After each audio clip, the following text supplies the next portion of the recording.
Chapter 4. King Nebuchadnezzar, to the peoples, nations, and men of every language who live in all the world, may you prosper greatly. It is my pleasure to tell you about the miraculous signs and wonders that the Most High God has performed for me. How great are His signs, how mighty His wonders. His kingdom is an eternal kingdom. His dominion endures from generation to generation. I, Nebuchadnezzar, was at home in my palace, contented and prosperous. I had a dream that made me afraid. As I was lying in my bed, the images and visions that passed through my mind terrified me. So I commanded that all the wise men of Babylon be brought before me to interpret the dream for me. When the magicians, enchanters, astrologers, and diviners came, I told them the dream, but they could not interpret it for me. Finally, Daniel came into my presence, and I told him the dream. He is called Belteshazzar, after the name of my God, and the spirit of the holy gods is in him. I said, Belteshazzar, chief of the magicians, I know that the spirit of the holy gods is in you, and no mystery is too difficult for you. Here is my dream. Interpret it for me. These are the visions I saw while lying in my bed. I looked, and there before me stood a tree in the middle of the land. Its height was enormous. The tree grew large and strong, and its top touched the sky. It was visible to the ends of the earth. Its leaves were beautiful, its fruit abundant, and on it was food for all. Under it, the beasts of the field found shelter, and the birds of the air lived in its branches. From it, every creature was fed. In the visions I saw while lying in my bed, I looked, and there before me was a messenger, a holy one, coming down from heaven. He called in a loud voice, Cut down the tree, and trim off its branches, strip off its leaves, and scatter its fruit. Let the animals flee from under it, and the birds from its branches. But let the stump and its roots, bound with iron and bronze, remain in the ground, in the grass of the field. Let him be drenched with the dew of heaven, and let him live with the animals among the plants of the earth. Let his mind be changed from that of a man, and let him be given the mind of an animal, till 7 times pass by for him. The decision is announced by messengers. The holy ones declare the verdict, so that the living may know that the Most High is sovereign over the kingdoms of men, and gives them to anyone he wishes, and sets over them the lowliest of men. This is the dream that I, King Nebuchadnezzar, had. Now, Belteshazzar, tell me what it means, for none of the wise men in my kingdom can interpret it for me. But you can, because the spirit of the holy gods is in you. Then Daniel, also called Belteshazzar, was greatly perplexed for a time, and his thoughts terrified him. So the king said, Belteshazzar, do not let the dream or its meaning alarm you.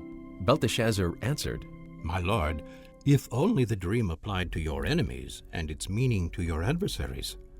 The tree you saw, which grew large and strong, with its top touching the sky, visible to the whole earth, with beautiful leaves and abundant fruit, providing food for all, giving shelter to the beasts of the field, and having nesting places in its branches for the birds of the air, you, O king, are that tree.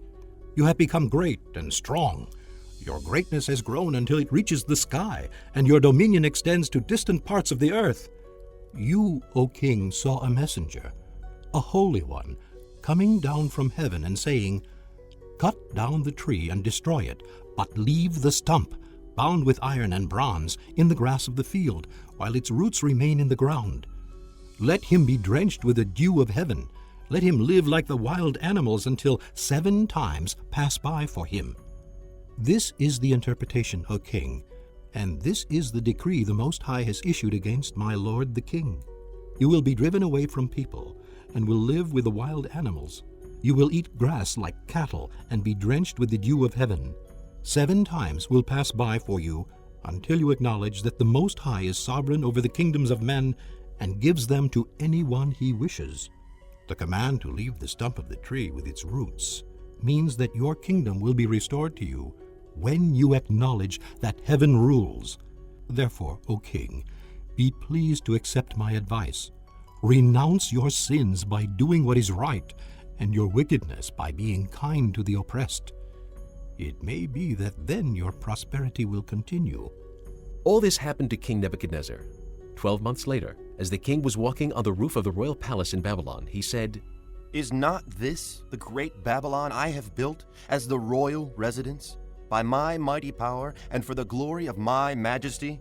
The words were still on his lips when a voice came from heaven. This is what is decreed for you, King Nebuchadnezzar. Your royal authority has been taken from you. You will be driven away from people and will live with the wild animals. You will eat grass like cattle. 7 times will pass by for you until you acknowledge that the Most High is sovereign over the kingdoms of men and gives them to anyone he wishes. Immediately what had been said about Nebuchadnezzar was fulfilled. He was driven away from people and ate grass like cattle. His body was drenched with the dew of heaven until his hair grew like the feathers of an eagle and his nails like the claws of a bird. At the end of that time, I, Nebuchadnezzar, raised my eyes toward heaven, and my sanity was restored. Then I praised the Most High. I honored and glorified him who lives forever. His dominion is an eternal dominion. His kingdom endures from generation to generation. All the peoples of the earth are regarded as nothing. He does as he pleases. With the powers of heaven and the peoples of the earth, no one can hold back his hand or say to him, What have you done? At the same time that my sanity was restored, my honor and splendor will return to me for the glory of my kingdom. My advisors and nobles sought me out, and I was restored to my throne and became even greater than before. Now I, Nebuchadnezzar, praise and exalt and glorify the King of heaven, because everything he does is right and all his ways are just, and those who walk in pride he is able